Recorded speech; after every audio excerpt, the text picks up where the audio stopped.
வீட்டில் சிறு எறும்பு எலி கூட இனி வராது. சாதாரண காஃபி தூள் செய்யும் மாயம் இத்தனை நாள் தெரியாமல் போச்சே. பூச்சி, எலி, எறும்பு, கரப்பான் தொல்லை வந்தாலே பலர் உடனே கடைக்கு ஓடி மருந்து வாங்க நினைப்பார்கள். ஆனால் உண்மையில் நம்ம சமையலறையிலும் வீட்டிலும் தினமும் பயன்படுத்தும் உப்பு, சர்க்கரை, சோப்பு, தேங்காய் எண்ணெய், காஃபி தூள், டீ தூள், பழைய செய்தித்தாள், பிளாஸ்டிக் கவர் போன்ற சாதாரண பொருட்களுக்கே அந்த சக்தி இருக்கிறது. இவைகளின் வாசனை, சுவை, அமைப்பு ஆகியவை பூச்சிகளுக்கு பிடிக்காது. அதனால்தான் இவை இருக்கும் இடத்தை அவை மெதுவாக தவிர்க்க ஆரம்பிக்கும்.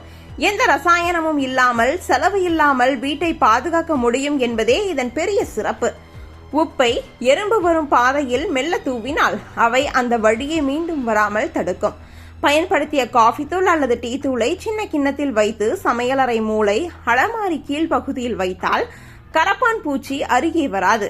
சோப்பை சிறு துண்டுகளாக வெட்டி சிங்க் கீழ், குப்பை தொட்டி அருகே வைத்தால் எலி மற்றும் பூச்சிகள் அந்த இடத்தை தவிர்க்கும். தேங்காய் எண்ணெயை சிறிதளவு துணியில் தடவி கதவு ஓரம், ஜன்னல் ஓரம் பூசினால் எறும்புகள் ஏறுவதை கட்டுப்படுத்தலாம்.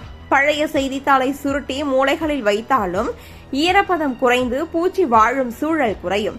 வாரத்திற்கு ஒரு முறை இந்த முறைகளை பின்பற்றினாலே மாற்றம் தெளிவாக தெரியும். இந்த முறைகள் எல்லாமே வீட்டில் எப்போதும் கிடைக்கும் பொருட்களாலேயே செய்யக்கூடியவை.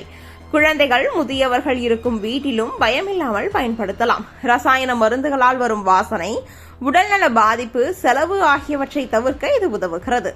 சின்ன முயற்சிதான், ஆனால் அதன் பலன் நீண்ட காலம் இருக்கும். தினசரி வாழ்க்கையில் சிறிது கவனம் வைத்தாலே வீடு சுத்தமாகவும் அமைதியாகவும் இருக்கும். இனிமேல் பூச்சி தொல்லைக்கு பயப்படாமல் இந்த எளிய வழிகளை பயன்படுத்தி வீட்டை பாதுகாப்பாக வைத்துக் கொள்ளுங்கள்.